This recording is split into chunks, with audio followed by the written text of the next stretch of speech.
I love all my children. They're my life. Uh, I love them with everything I have, and I really love them the most. Have you ever felt like that?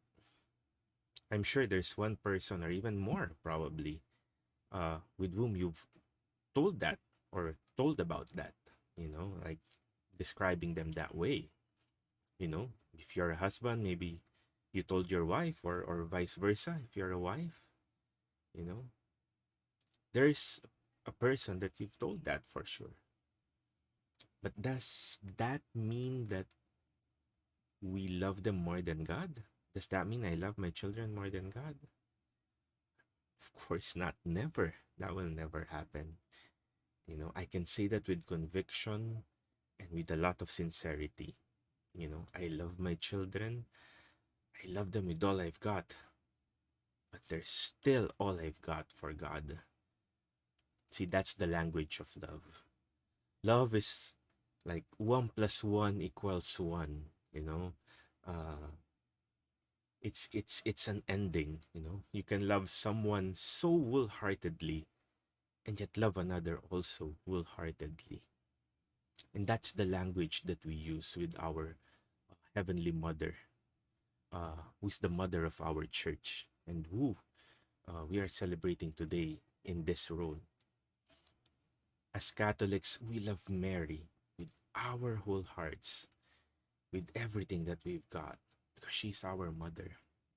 You know, every time the priest reads that, or when I read it, when Jesus said to John, "Be woman," and Mary, "Woman, behold your son." Then he said to the disciple, "Behold your mother." And you see, every part of salvation that happens to Jesus applies to us too, which is why, uh, as John the apostle, we too are children of Mary. Mary is our mother too, and we love Mary with our whole hearts. And why? Why would we not? Uh, you know, Mary, if there's anyone that knows Jesus the most here on earth, it would be Mary.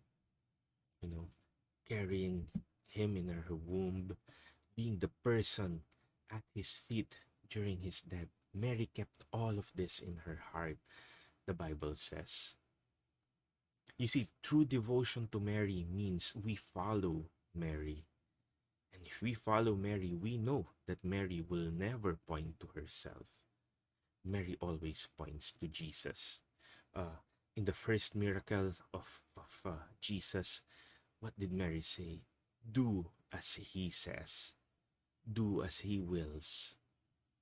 Brothers and sisters, we are madly in love with Mary because Mary is madly in love with God. And Mary wants to bring us to that level as well. Mary wants us to be infected with that love as well.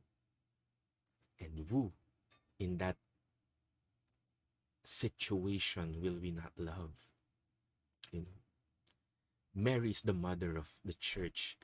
Number one, because Jesus gave her to us.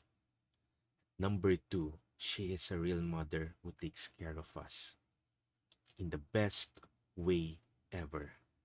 And that best way is bringing us to Jesus, her son. Let us celebrate this parenthood. Let us treat Mary as our mother.